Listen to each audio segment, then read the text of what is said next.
friends, இன்னைக்கு நம்ம என்ன பார்க்க போறோம்னா ரெண்டு இன்ஸ்டன்ட்டா செய்யக்கூடிய ரெசிபி தான் நம்ம இன்னைக்கு பார்க்க போறோம். இந்த ரெசிபிஸ் வந்து நம்ம பிரேக்ஃபாஸ்ட்டுக்கும் செஞ்சு சாப்பிடலாம், அதே மாதிரி டின்னருக்கும் செஞ்சுக்கலாம். இன்னைக்கு நம்ம இதான் பார்க்க போறோம். வீடியோ பார்த்து முடிச்சதுக்கு அப்புறமா உங்களுக்கு பிடிச்சிருந்தா மறக்காம சேனலுக்கு சப்ஸ்கிரைப் பண்ணிக்கோங்க. இப்போ வாங்க வீடியோக்குள்ள போய் பார்க்கலாம். ஃபர்ஸ்ட் என்னன்னு பாத்தீங்கன்னா கோதுமை மாவு அரிசி மாவு சேர்த்து ஒரு தோசை வந்து ப்ரிப்பேர் பண்ண போறோம். இப்போ அது எப்படி பண்றதுன்னு பார்க்கலாம்.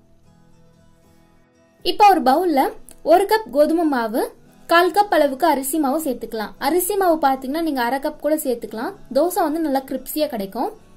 இப்போ இது கூட பொடியா நறுக்கிய கறிவேப்பிலை கொத்தமல்லி கொஞ்சமா சேர்த்துக்கிறேன். காரத்துக்கு ஏற்ற மாதிரி பச்சை மிளகாய் சேர்த்துக்கோங்க. 2 வெங்காயம் கட் பண்ணி வச்சிருக்கேன், அதையும் சேர்த்துக்கலாம். இஞ்சி வந்து லைட்டா துருவி சேர்த்துக்க போறேன். இது ஃபிளேவர் பாத்தீங்கன்னா ரொம்ப நல்லா இருக்கும், டேஸ்டும் ரொம்ப நல்லா இருக்கும். இஞ்சி சேர்த்த பிறகு கூடவே ஒரு 10 மிளகு போல சேர்த்துக்க போறேன். 1/4 டீஸ்பூன் அளவுக்கு சீரகம் சேர்த்துக்கலாம். லாஸ்டா தேவையான அளவு உப்பு சேர்த்து தண்ணி விட்டு கலந்து விட்டுக்கோங்க. இந்த மாவு கன்சிஸ்டன்சி பாத்தீங்கன்னா ரொம்ப கட்டியா இருக்க கூடாது, நல்லா தண்ணியா இருக்கணும். நம்ம ரவை தோசைக்கு எவ்வளவு தண்ணி சேர்த்து கலந்து விட்டுப்போமோ அதுக்கேற்ற மாதிரி இந்த மாவும் கலந்துக்கோங்க. கொஞ்சம் கொஞ்சமா தண்ணி சேர்த்து கட்டி இல்லாம கலந்து விட்டுக்கோங்க.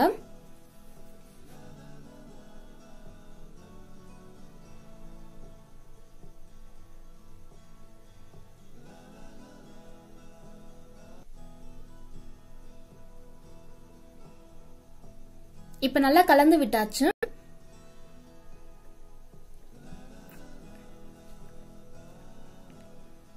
இப்ப நம்ம தோசை செய்ய ஸ்டார்ட் பண்ணலாம்.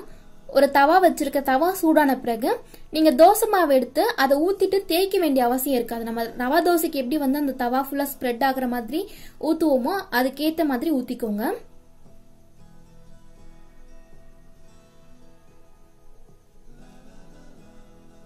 இந்த மாதிரி ஊத்தின பிறகு லைட்டா எண்ணெய் சேர்த்து மூடி வச்சு குக் பண்ணிக்கலாம்.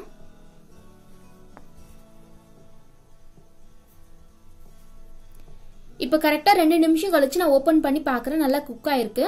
இப்ப இதை ஒரு பிளேட்ல சர்வ் பண்ணிடலாம். இதுக்கு சட்னி பாத்தீங்கன்னா தேவைப்படாது, பட் உங்களுக்கு சட்னி வேணும் அப்படின்னா இன்ஸ்டன்டா நான் வந்து அன்னைக்கு மிளகாய் சட்னி வச்சிருந்தேன். இப்ப அதை வந்து எப்படி செய்யறதுன்னு காமிக்கிறேன். ரொம்ப சிம்பிளான சட்னி தான், பட் டேஸ்ட் ரொம்ப நல்லா இருக்கும். இப்ப அதை எப்படி செய்யறதுன்னு பார்க்கலாம். இப்போ ஒரு பேன் வச்சு 2 டேபிள் ஸ்பூன் நல்லெண்ணெய் சேர்த்திருக்கேன். எண்ணெய் வந்து ரொம்ப ஹீட் ஆகக்கூடாது, ஸோ ஸ்டவ் ரொம்ப சிம்ல வச்சுக்கோங்க. எண்ணெய் லைட்டா ஹீட் ஆன பிறகு 2 டேபிள் ஸ்பூன் மிளகாய் தூள் சேர்த்துக்கலாம். கூடவே ஒரு 5 பல்லு பூண்டு வந்து தட்டி சேர்த்திருக்கேன். லாஸ்டா உங்களுக்கு எவ்வளவு உப்பு வேணுமோ அதுக்கேற்ற மாதிரி சேர்த்துக்கோங்க. இது எல்லாமே சேர்த்த பிறகு நல்லா கலந்து விட்டுக்கோங்க. இது ஒரு நிமிஷம் போல சிம்ல வச்சு குக் பண்ணீங்கன்னா அந்த பச்சை வாசனை எல்லாமே போயிடும். சட்னி பாத்தீங்கன்னா இன்ஸ்டன்டா ரெடி ஆயிடும். இது வந்து இட்லி தோசைக்கு ரொம்ப நல்லா இருக்கும், காம்பினேஷனே ரொம்ப நல்லா இருக்கும். அவ்வளவுதான், சட்னி ரெடி ஆயிடுச்சு. அடுத்து பாத்தீங்கன்னா கோதுமை மாவு கடலை மாவு சேர்த்து ஒரு மசாலா சப்பாத்தி வந்து ப்ரிப்பேர் பண்ண போறோம். இப்ப அது எப்படி பண்றதுன்னு பார்க்கலாம். இப்போ ஒரு பவுல்ல 1/2 கப் கோதுமை மாவு சேர்த்திருக்கேன். கூடவே 3/4 கப் அளவுக்கு கடலை மாவு சேர்த்துக்கலாம். இந்த ரெசிபிக்கு பாத்தீங்கன்னா கோதுமை மாவு கொஞ்சம் அதிகமா இருக்கணும், கடலை மாவு பாத்தீங்கன்னா கொஞ்சம் குறைவா இருக்கணும். அந்த ரேஷியோல சேர்த்துக்கோங்க. கடலை மாவு சேர்த்த பிறகு துருவி வச்சிருக்கக்கூடிய கேரட் சேர்த்துக்கலாம். பொடியா நறுக்குன கறிவேப்பிலை கொத்தமல்லி, ஒரு வெங்காயம் கட் பண்ணி வச்சிருக்கேன், அதையும் சேர்த்துக்கலாம். இது கூடவே ஒரு 1/2 டீஸ்பூன் அளவுக்கு இஞ்சி பூண்டு பேஸ்ட் வந்து சேர்த்துக்க போறேன். அதிகமா சேர்க்காதீங்க, பச்சை வாசனை அப்படியே இருக்கும். சோ 1/2 டீஸ்பூன் சேர்த்துக்கோங்க. இப்ப இது கூடவே தேவையான அளவு உப்பு, அதுக்கப்புறமா மிளகாய் தூள் சேர்த்துக்கோங்க. இப்ப எல்லாமே சேர்த்தாச்சு. கொஞ்சம் கொஞ்சமா தண்ணி சேர்த்து சப்பாத்தி மாவு பதத்துக்கு இதை கலந்து வச்சுக்கோங்க. தண்ணி பாத்தீங்கன்னா அதிகமா தேவைப்படாது, சோ கொஞ்சம் கொஞ்சமா சேர்த்து கலந்துக்கோங்க.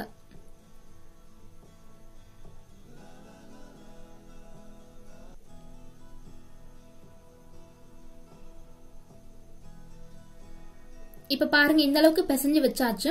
எவ்வளவு சாஃப்டா இருக்குன்னு பாருங்க. மேல இருக்கக்கூடிய மாவு ட்ரை ஆகாம இருக்க கொஞ்சமா எண்ணெய் தடவி வச்சுக்கோங்க. இப்ப நம்ம சப்பாத்தி செய்ய ஸ்டார்ட் பண்ணலாம். உங்களுக்கு எந்த அளவுக்கு வேணுமோ, அதாவது எந்த சைஸ்க்கு வேணுமோ அதுக்கேத்த மாதிரி மாவு எடுத்து சப்பாத்தி கல்லுல வச்சு திரட்டிக்கோங்க.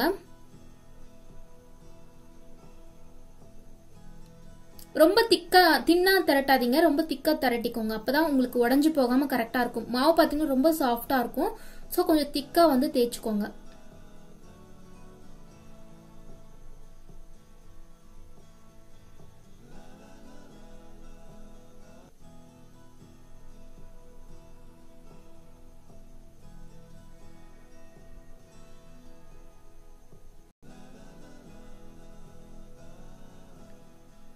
இந்த அளவுக்கு இருந்தா கரெக்டா இருக்கும்.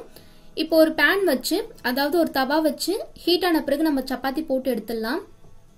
2 பக்கமும் எண்ணெயோ நீங்க சேர்த்து குக் பண்ணிக்கோங்க. இந்த சப்பாத்தி செய்யும் போது நீங்க ஸ்டவ் வந்து ரொம்ப சிம்ல வச்சுக்கோங்க. அப்பதான் கோதுமை மாவு கடலை மாவு ரெண்டுமே ஈவனா குக் ஆகும். சோ சிம்ல வச்சு செஞ்சுக்கோங்க.